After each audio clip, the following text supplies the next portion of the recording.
Well, I would like to add my congratulations to everybody involved in this tremendous achievement. For me, it's really an incredible thing that it's happened in my lifetime. Le 4 juillet 2012, dans l'auditorium du CERN, un des endroits les plus prestigieux du monde de la science et au sein duquel on trouve le grand collisionneur de hadrons, le LHC, se tient un séminaire qui va apporter la réponse à une question que les physiciens se posent depuis près de 60 ans. Le directeur général du CERN et physicien des particules Rolf Hauer clôture les deux présentations très techniques par une phrase restée depuis célèbre dans le monde de la physique des particules. I think we have it.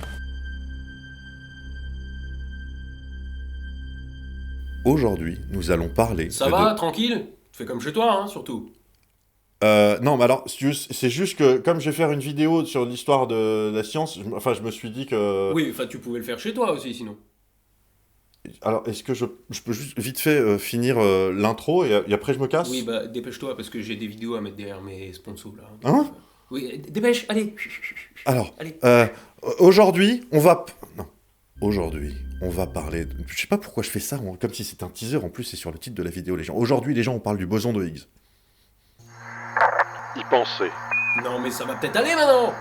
Bon, pour en venir au boson de Higgs, il va falloir d'abord qu'on se paye une tranche d'histoire, mais il va également falloir qu'on se paluche un tas de trucs techniques qui vont sembler tomber de nulle part. Et j'ai fait le choix de ne pas rentrer trop dans le détail sur les trucs techniques cette fois-ci, parce que j'ai vraiment pas envie que cette vidéo fasse 2 heures pour des raisons algorithmiques que vous connaissez. Tiens, d'ailleurs, vous savez quoi? Immédiatement, sans tour de chauffe, parenthèse. Si jamais vous n'êtes pas encore abonné à cette chaîne et que vous avez envie de savoir quand les prochaines vidéos sortiront, je vous invite à vous abonner et à activer la cloche pour recevoir les notifications. Mais également, si vous pensez déjà être abonné, vérifiez que vous n'avez pas été désabonné. C'est un truc qui m'est arrivé. YouTube m'a désabonné d'une chaîne, ils m'ont dit non, c'était un bug technique et tout. Ok, peut-être. Donc, je vous invite à vérifier que vous n'avez pas subi un bug technique, peut-être c'est tout. Et voilà. Fin de cette parenthèse. Donc déjà, il va falloir qu'on dise 2 ou 3 trucs sur la théorie des champs. Donc je vous invite, si vous ne l'avez pas vue, ou si vous avez envie de la revoir, à voir la vidéo que j'ai faite qui s'appelle « Vous n'existez pas réellement ». Le lien est dans la description également. Et on va également parler des interactions fondamentales de la physique. Et alors pourquoi est-ce que je vous parle de tous les trucs dont on va parler plutôt que simplement d'en parler? C'est parce qu'en fait, je vais aborder tout un paquet de trucs dans cette vidéo qui pourraient faire chacun l'objet de plein de vidéos. Et pour l'instant, il n'est pas prévu que je fasse plein de vidéos. Donc voilà, donc préparez-vous à être légèrement frustré également. Et alors bien sûr, si par la suite je fais les vidéos en question qui sont en lien à machin, je ferai des liens, des vidéos les unes vers les autres. Bref, les interactions fondamentales de la physique, on en a déjà parlé, elles existent au nom de 4. Il y a la gravitation, l'électromagnétisme, l'interaction nucléaire forte et l'interaction nucléaire faible. Bon, normalement, la gravitation, vous voyez ce que c'est.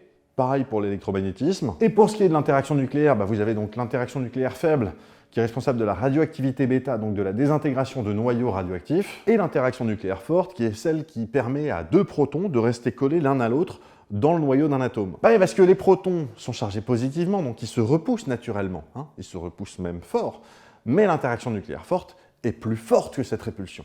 En revanche, son rayon d'action est très court. La portée de l'interaction nucléaire forte est de l'ordre de 10 puissance moins 15 mètres, c'est-à-dire à peu près la taille d'un noyau d'atome. Bien foutu, Et donc prenons un exemple qui correspond à quelque chose que normalement on intuitionne assez bien. L'électromagnétisme. Et alors tout de suite, juste un détail. En vrai, je ne devrais pas parler d'électromagnétisme, mais d'interaction électromagnétique, parce que l'électromagnétisme, en fait, c'est tout ce qui concerne les circuits électriques, les aimants, tout ça. Tandis que l'interaction électromagnétique, c'est la même chose, mais vraiment restreinte à l'échelle des particules. Nous, on ne va pas s'intéresser à des aimants ou à des circuits électriques. On va parler d'électrons. Et donc, justement, 2 électrons qui sont chargés négativement, quand on les rapproche l'un de l'autre, ils se repoussent. Jusque-là, on est OK? Oui, puisque les charges de même signe se repoussent. Ces électrons, comment est-ce qu'ils font pour se repousser? C'est des particules élémentaires, les électrons. Ils n'ont pas de bras pour se pousser comme ça. Ils n'éjectent pas de la matière pour se propulser dans l'autre sens. Donc, comment font-ils? Nous, on constate qu'ils se repoussent. On le voit, on le mesure, tout ça, mais comment? Et c'est là qu'on va faire intervenir un truc dont on n'a jamais parlé sur cette chaîne jusqu'à maintenant. Les particules virtuelles. Prenez un verre d'eau. Ce n'est pas un exemple que je vous donne, c'est une invitation. Voilà, je vous invite à boire un verre d'eau, parce que ce qui vient là, c'est raide. Lorsque 2 électrons se repoussent, il se passe entre deux quelque chose de l'ordre de la fluctuation quantique. Et jusqu'à maintenant, on ne va pas chercher plus loin que ça. En revanche, ce qu'on constate, c'est que quand on étudie cette fluctuation, ses caractéristiques sont les mêmes que les caractéristiques d'une particule qu'on connaît, le photon. Mais un photon qui n'existerait que pendant un temps très court, juste le temps de cette interaction en fait. Le problème étant que, comme on vient de le dire, l'électron, c'est une particule élémentaire, donc il ne peut pas perdre un photon, et le photon ne peut pas émerger du néant, parce que ça violerait un truc qui s'appelle la conservation de l'énergie. Ce truc qui, en l'occurrence, est un des principes fondamentaux de la physique, on en a déjà parlé dans un flash sur Héminoteur, le lien est dans la description. Voilà.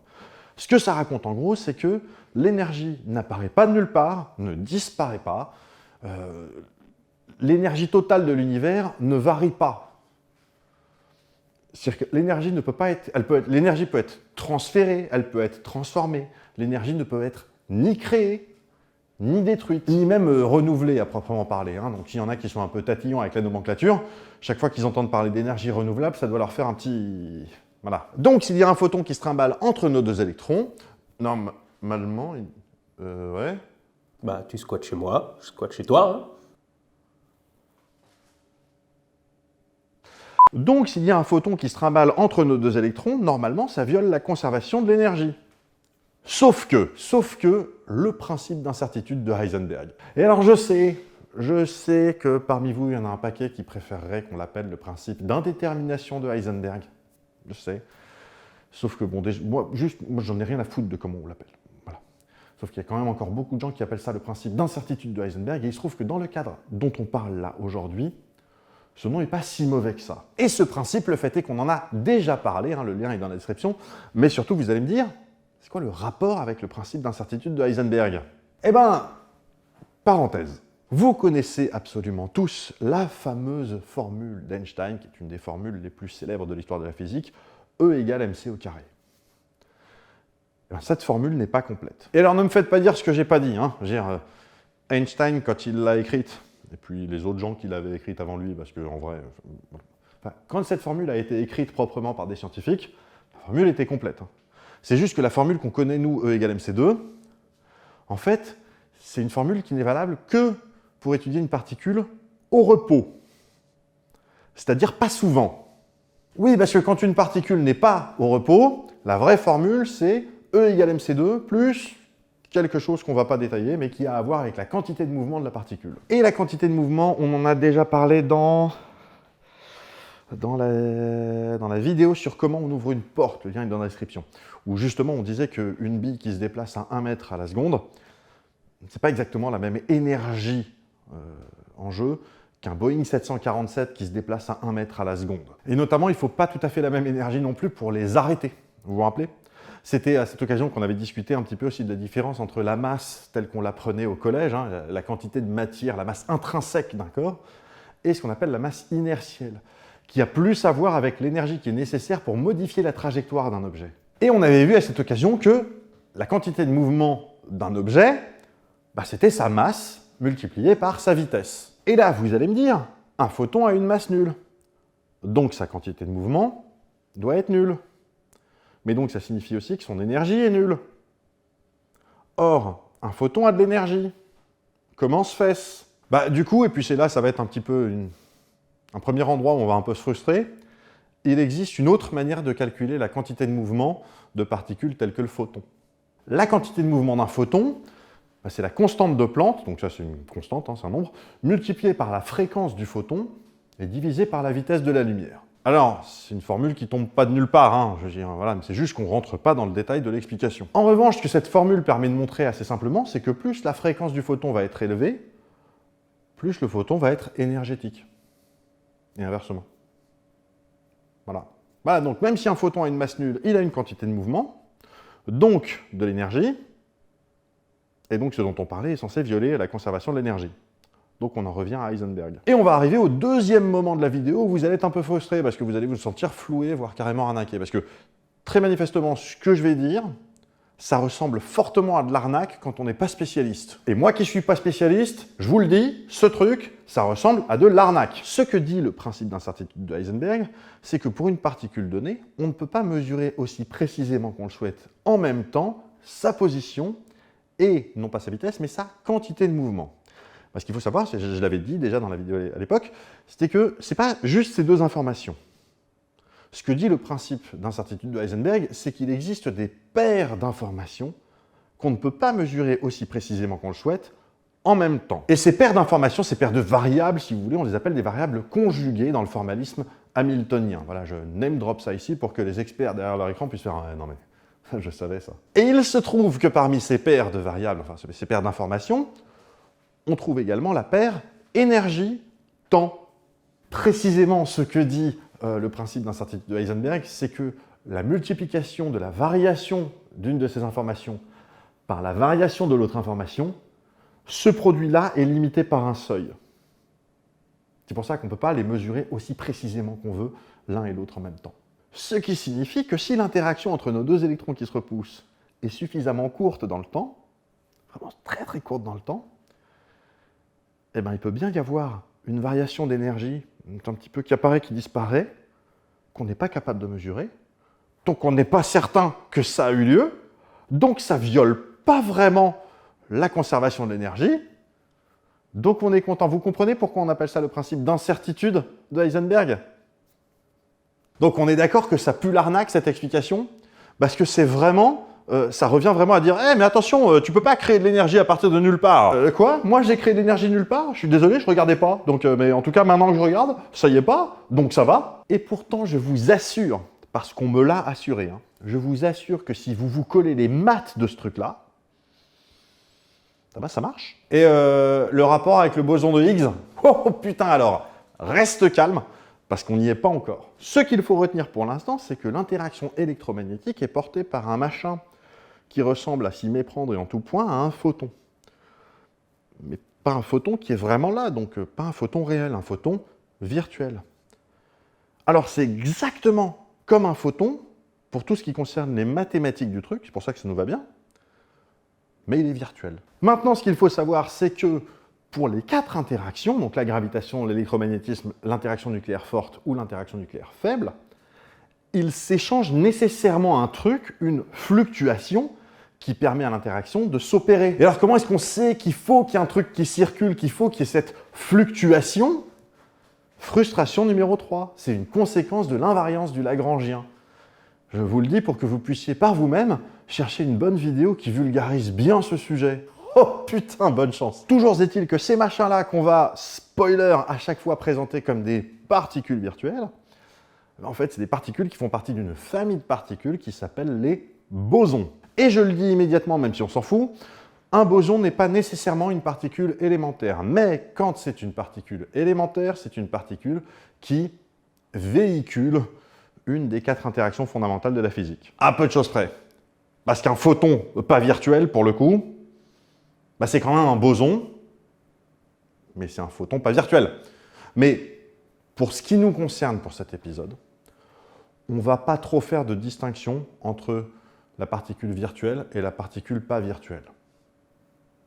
Et donc, dans cette famille de bosons, on trouve le photon pour l'électromagnétisme, ça on l'a dit, on trouve également les gluons pour l'interaction forte, les bosons Z0, W+, et W- pour l'interaction faible, et pour ce qui concerne la gravitation, pour l'instant on n'est pas sûr, mais on parie sur un boson qu'on appelle le graviton. Mais on n'est pas sûr. Oui, parce que vous le savez, hein, la gravitation, c'est un cas à part. C'est le seul truc qu'on n'arrive pas à unifier avec les autres. C'est un truc qui est plutôt décrit comme une propriété géométrique de l'espace-temps plutôt que comme une force. Bref, le graviton, frustration numéro 4. Oui, parce que là, à ce stade de la vidéo, on n'a pas encore évoqué le problème majeur auquel on va être confronté. Mais pas d'impatience, ça arrive tout de suite. Là. Oui, parce que dans les années 60, et précisément en 1964, il y a successivement 3 groupes de physiciens distincts les uns des autres qui vont étudier le sujet et qui vont se rendre compte, successivement et indépendamment des autres, qu'il y a un problème majeur. Le modèle standard, qui est le modèle de la physique, absolument toute la physique sauf la gravitation, puisque donc c'est le truc qu'on n'arrive pas à unifier, bref, ce modèle standard, il fonctionne. Non seulement il fonctionne, ça race bien. Toutes les prédictions qu'on y fait sont expérimentalement vérifiées. Ça fonctionne du feu de Dieu, on est content. Et les physiciens dont on est en train de parler, même si je n'ai pas encore donné leur nom, eux, ils savent que le modèle standard fonctionne bien. Mais ils vont le triturer mathématiquement et aboutir à un problème. En premier lieu, on a une publication en juin 1964 de Robert Brout et de François Englert, deux physiciens belges, comme quoi tout arrive. 2 mois plus tard, en août, une nouvelle publication, cette fois-ci de Peter Higgs, un physicien britannique, qui du coup constitue en fait un groupe de physiciens, un groupe à lui seul. Et 3 mois plus tard, en novembre, une nouvelle publication de, cette fois-ci, Carl Richard Hagen, Gerald Guralnick, deux physiciens américains, et Thomas Kibble, physicien britannique.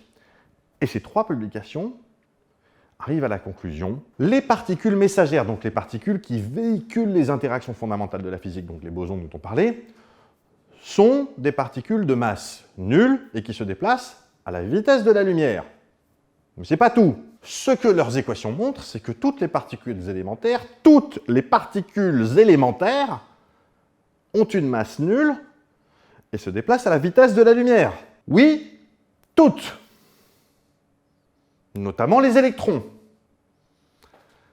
Et là, je dis, problème. Problème déjà parce que la masse de l'électron, on la connaît, on sait qu'elle n'est pas nulle, on sait la mesurer, et que par ailleurs, on sait que l'électron, comme absolument n'importe quoi qui n'a pas une masse nulle, ne peut pas se déplacer à la vitesse de la lumière, point. Voilà, donc pour un électron qui a une masse, il ne se déplace pas à la vitesse de la lumière. Un électron, la masse d'un électron, c'est de l'ordre à peu près de 10 puissance moins 30 kg. Voilà, donc c'est pas beaucoup, mais ça existe. Voilà. Et pour ce qui est de la vitesse d'un électron, à ne pas confondre avec la vitesse de l'électricité. La vitesse d'un électron dans du cuivre, par exemple, c'est 10 mètres par jour. Ça va peut-être aller en termes de vitesse de la lumière, là, ou pas? Oui, parce que j'ai peut-être pas été assez précis, mais la conclusion des gars, c'est que les particules élémentaires, non seulement elles se déplacent à la vitesse de la lumière, mais elles ne se déplacent que à la vitesse de la lumière. Et donc, nos 3 groupes de physiciens vont postuler le truc suivant. Ils vont dire, mettons que le modèle standard, on sait qu'il fonctionne, donc il fonctionne, il est bien. Mettons que on ne s'est pas planté dans nos calculs. Bon, bah la conclusion, c'est que les électrons ont une masse nulle et se déplacent à la vitesse de la lumière. Voilà, ça c'est acté, c'est admis. Voilà. Sauf que l'observation nous dit que non. Jusqu'à présent, on avait toujours considéré que la masse d'une particule, donc la masse d'un électron, c'était une propriété intrinsèque de la particule. La masse d'un électron, c'est un truc intrinsèque de l'électron, c'est vraiment la quantité de matière de l'électron. Et si en fait on s'était trompé là-dessus, si en fait ce qu'on appelle la masse était le produit de quelque chose d'autre, qu'on mesure et qu'on aurait mal interprété comme étant la quantité de matière de cette particule. Alors, petite parenthèse là, mais c'est un truc, il faut que je vous le dise, voilà. Il y a un mot en yiddish qui permet de décrire le culot dont il faut faire preuve pour se permettre un truc pareil. Ce mot, c'est chutzpah. Alors la chutzpah, c'est pas n'importe quelle forme de culot. Il y a un exemple que j'aime beaucoup, pour que vous saisissiez le truc. La chutzpah, c'est le culot du gars qui va assassiner ses parents et ensuite demander la clémence du juge parce qu'il est orphelin. Mais nos physiciens, eux, ils vont pas se démonter. Et ils vont commencer à imaginer un mécanisme par lequel un électron, d'une part, pourrait acquérir ce qu'on observerait comme étant de la masse, et dans ce même mécanisme, en fait, être ralenti pour ne plus se déplacer à la vitesse de la lumière. Ils vont pour ça mettre au point un champ scalaire, et... Bon, vous savez quoi, ça c'est pas trop compliqué, ça on peut l'expliquer. Ok, parenthèse. Un champ scalaire, ça fait un peu classe comme ça peut un peu impressionner quand on ne sait pas de quoi il s'agit, mais je vous assure, un champ scalaire, c'est pas grand-chose, et d'ailleurs, il y a même un champ scalaire que vous connaissez très très bien. Pour ce qui nous concerne, un champ, c'est une zone délimitée en tout point de laquelle on peut mesurer des informations, ou une information. Par exemple, le champ magnétique autour d'un aimant, c'est une zone autour de l'aimant, et à n'importe quel endroit de cette zone, on est capable de dire quelle est l'intensité et la direction de ce champ magnétique. Le champ gravitationnel, c'est pareil, on est capable de dire à n'importe quel endroit autour de la Terre, quelle est l'intensité et la direction du champ gravitationnel terrestre. En l'occurrence, la direction c'est facile, c'est vers le centre de la Terre. Voilà, et donc quand dans un champ, on mesure une information qui a une intensité et une direction, c'est-à-dire un vecteur, on parle de champ vectoriel. Mais quand on a juste une intensité, juste un nombre, On appelle ça un champ scalaire. Et l'exemple évident dont je vous parlais, voilà, c'est la carte des températures. C'est un champ scalaire. Ici, il fait 28 degrés. Ici, il fait 28,2. Ici, il fait 27,7. Ici, il fait 27,65. Champ scalaire. Fin de la parenthèse. Bon, nos physiciens, vous pensez bien qu'ils se paluchent un champ scalaire un peu plus compliqué que la carte d'Evelyn Delia. Mais sur le principe, c'est un champ avec un nombre partout. C'est un champ scalaire, c'est tout. Et alors, pour la petite histoire, ce champ a été nommé chronologiquement par ordre de publication et par ordre alphabétique au sein de chaque publication. Il s'agit donc du champ de Brut-Englert-Higgs-Hagen-Guralnik-Kibble, ou champ de BEHHGK, qu'on prononce champ de BR. Non, en vrai, on le prononce champ de Beck. Voilà. Mais plus simplement, par la suite, on va l'appeler champ de Higgs.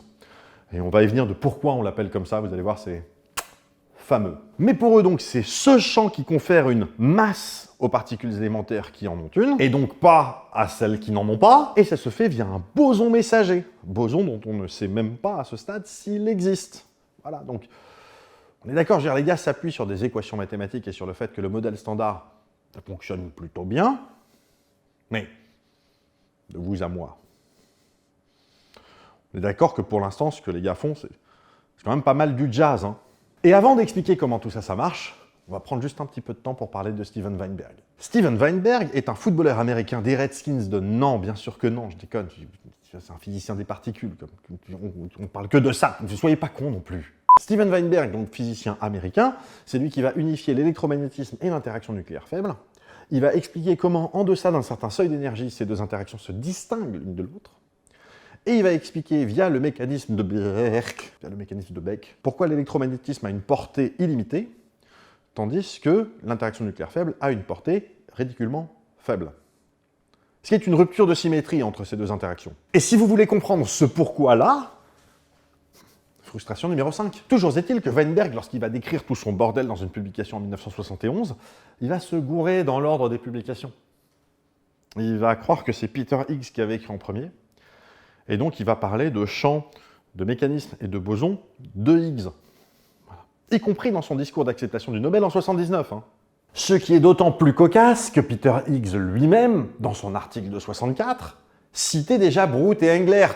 Voilà, alors dans le monde de la physique, on s'efforce, autant que faire se peut, de parler de champs, de mécanismes et de bosons de Brut, Englert, Higgs. Mais pour le grand public, on parle de bosons de Higgs. Voilà. Voire, pour les médias un peu sensationnels, et pour certains vulgarisateurs, je balance pas, mais voilà, on parle tout simplement de God particle. La particule de Dieu, ou la particule Dieu. Alors pourquoi est-ce que c'est tombé sur le boson de Higgs plutôt que, je sais pas moi, sur le photon? Eh ben, j'en sais rien. Et on s'en branle. Et alors, comment ça marche, ce mécanisme de Higgs? Eh ben, en 1993, le physicien David J. Miller va fournir une analogie, il va vulgariser la chose, il va même obtenir un prix pour ça, d'ailleurs.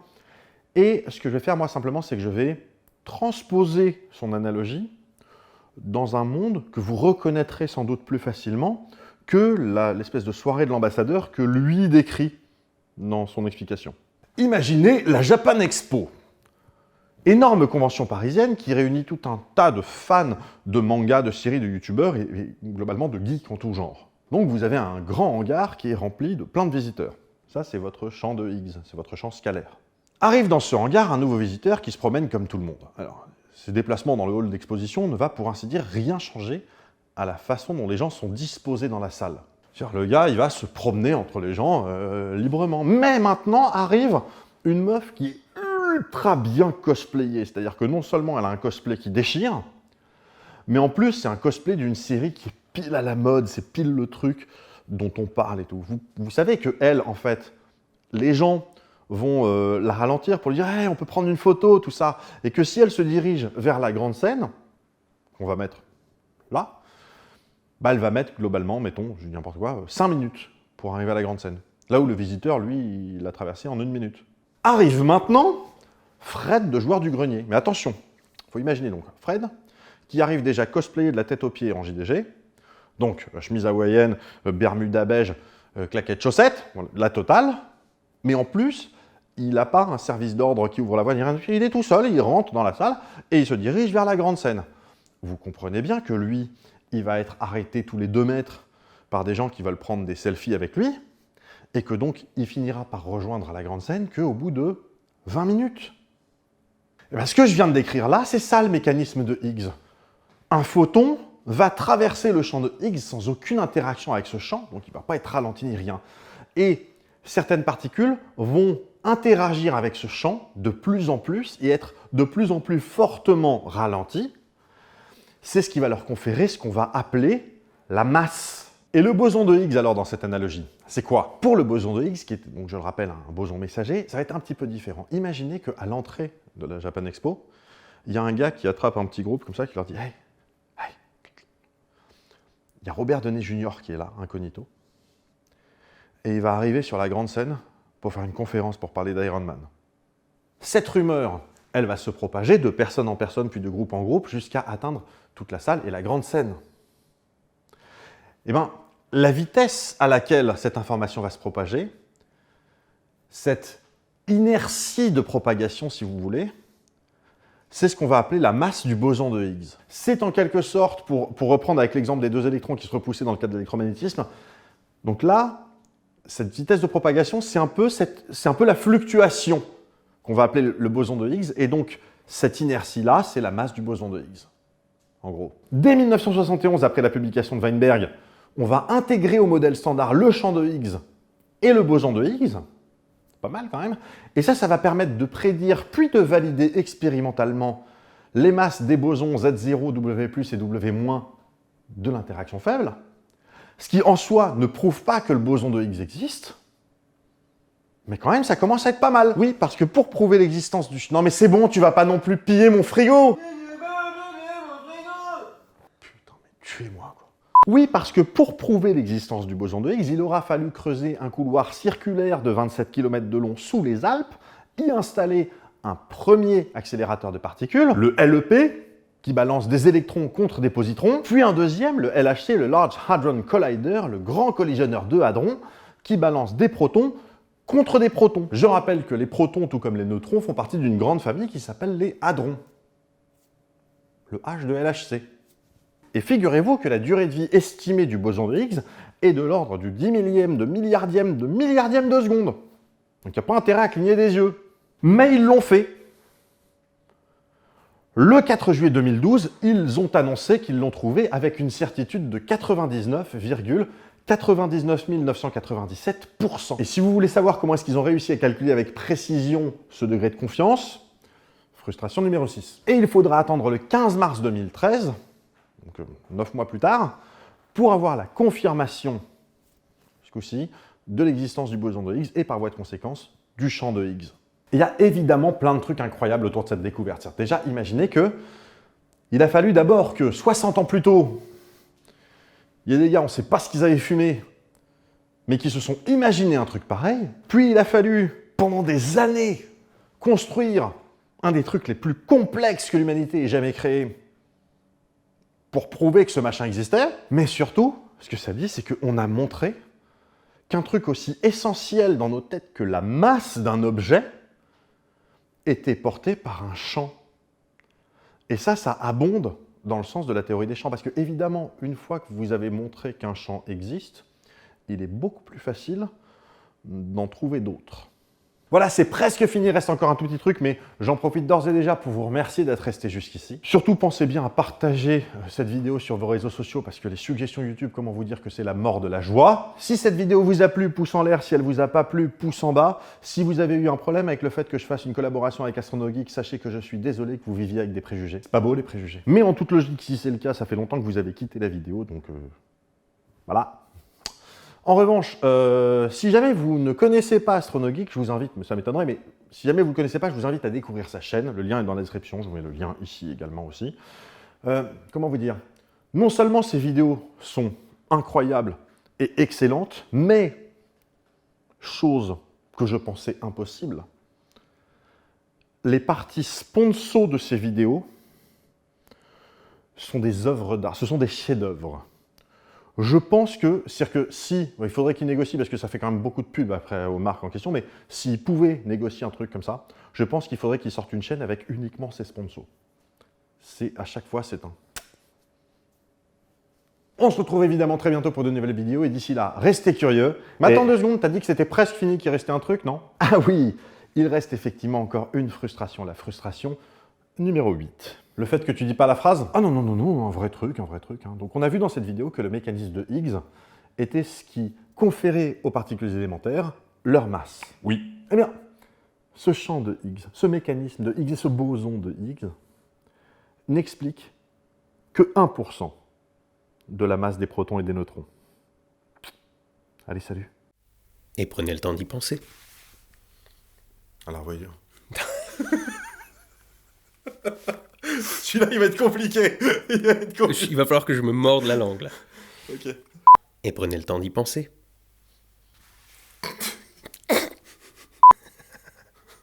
C'est moi maintenant. Pensons $, jaune. Et prenez le temps d'y penser. À la revoyure. Je pense qu'on... Et tu sais quoi? Je m'en fous. On va en refaire une par sécu, mais je pense que celle-là, elle est bien. Celle-là, elle est suffisamment longue. Au pire, tu ralentis à la fin. Ouais. Ah putain, j'ai des faux cheveux dans la bouche. Putain, c'est de la merde, ce truc. Ok. Parfait, c'est bon, maintenant on l'a. Et prenez le temps d'y penser.